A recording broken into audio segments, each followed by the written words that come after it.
Bonjour à toutes et à tous, bienvenue en cette veille de week-end. On commence tout de suite avec vos prévisions météo en ce vendredi. Et dans la région, c'est une bonne nouvelle. Les éclaircies reviennent, les averses de ces derniers jours vivent leurs derniers instants. Malgré tout, quelques nuages resteront présents ce week-end, mais rien de bien méchant. Côté température, le printemps, lui, continue de s'annoncer. Le mercure monte. On attend entre 11 et 12 degrés dans le nord et le Pas-de-Calais.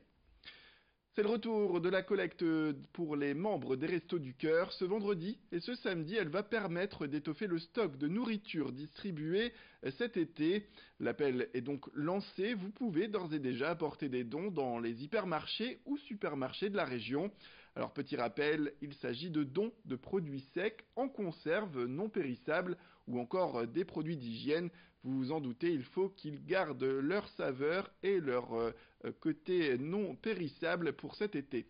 Ce rendez-vous avec les donneurs est indispensable pour la bonne marche de l'association et d'autant plus dans la région puisque les Restos du Cœur des Hauts-de-France accueillent, on le rappelle, 2,5% de la population.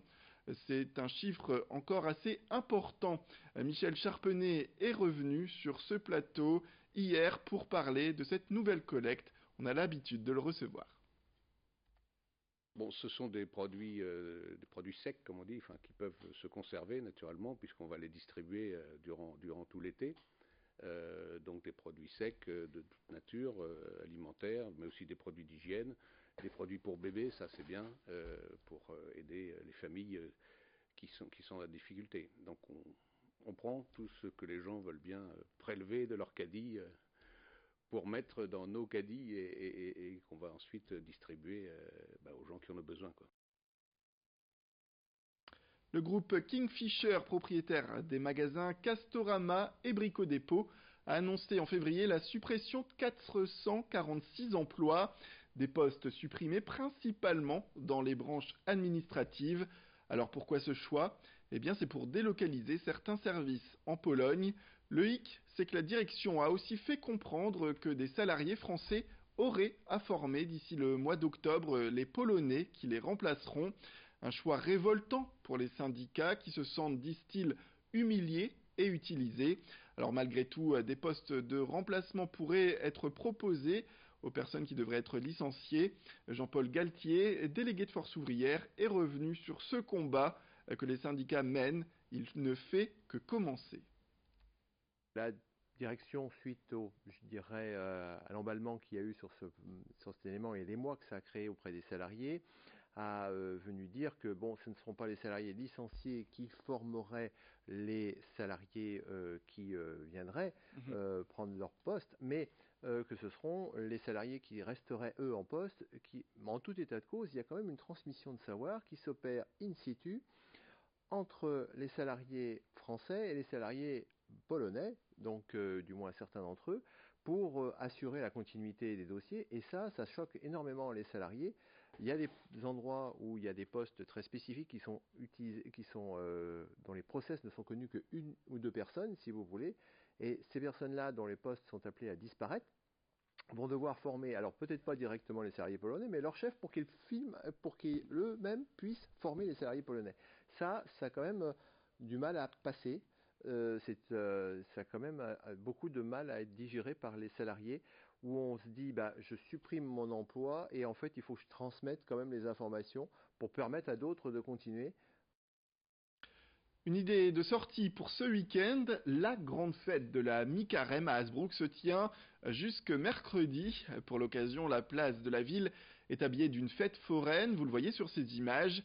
Et puis, des animations sont à venir, et notamment le carnaval communal ainsi qu'un concert, sans oublier le fameux cortège. Pour découvrir cet événement, le rendez-vous est donné dimanche. C'est un défilé à voir absolument pour les curieux, car depuis plusieurs siècles, cette parade met en avant l'histoire de la ville avec une déambulation qui se veut chronologique. Plus d'informations d'ailleurs sur ce cortège avec Brieux Gorchy.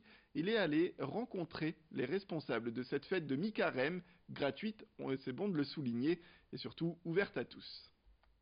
On pourrait croire que les gens ordinaires n'ont pas d'histoire, mais si à Hasbrook, on est des gens ordinaires, mais on a aussi une histoire. Et chaque année, on essaye de trouver un petit plus. Cette année, on va évoquer ce que des amis du Commonwealth appellent la bataille d'Hasbrook, puisque tout autour d'Hasbrook en 14-18, ça a chauffé un petit peu, tandis qu'à Hasbrook, c'était l'arrière-front avec les hôpitaux et les réserves. Et on aura des joueurs de cornemuse du Commonwealth en tenue d'époque qui vont évoquer à la fin du cortège, à la toute fin du cortège, cette séquence. Voilà, donc chaque année, le cortège est un petit peu renouvelé. On y raconte la même histoire qui, elle, est inamovible. On a toujours la visite de Charles X, on a toujours Napoléon III qui passe, mais on a aussi des petites choses nouvelles. Et le cortège se finit chaque année par un jet de noix qui permet aux gens qu'ils récupèrent une noix, de les mettre dans leur portefeuille. Ça leur garantit du bonheur et de l'argent toute l'année. Depuis le 10 février, à Tourcoing, le Frénois Studio national des arts contemporains présente l'exposition Océan. Grâce à son bateau d'expédition, celle-ci permet à des scientifiques et à des artistes de se pencher sur les problématiques environnementales et climatiques par le biais de l'observation des océans.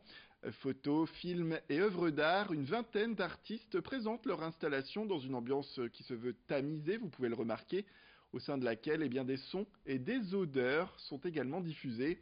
C'est la première fois que cette exposition est présentée en France. Elle s'envolera, c'est bon de le dire, pour la Biennale de Venise à partir du mois de mai. C'est l'une des plus importantes manifestations artistiques en Europe. Le compte à rebours est donc lancé pour profiter de cette exposition à Tourcoing. Vous avez jusqu'au 22 avril. Le tarif est de 3 à 4 euros. Et c'est bon de le dire également, c'est gratuit le dimanche. Les organisateurs sont revenus d'ailleurs sur un temps fort. C'est la journée de lundi. Au micro d'Idil Gunay, plus d'informations sur ce programme avec cette interview. C'est une exposition surtout pour nous faire comprendre que l'océan est un élément fondamental de notre planète. 70% de la surface de la Terre est composée d'océans, 30% la Terre. Nous venons des océans et donc c'est effectivement, par le point de vue très original des artistes, de pouvoir comprendre d'où vient à la fois cette culture. Alors si je prends par exemple l'exemple de la Polynésie, qui nous est chère, puisque c'est une contrée qui a une histoire avec la France, donc la culture, l'océan sont complètement mêlés. Voilà pour cette exposition à découvrir et cette journée spéciale le lundi 12 à découvrir également. C'est la fin de cette édition. Merci à toutes et à tous de nous avoir suivis. Restez avec nous tout de suite, retrouvez vos prévisions météorologiques. L'information continue.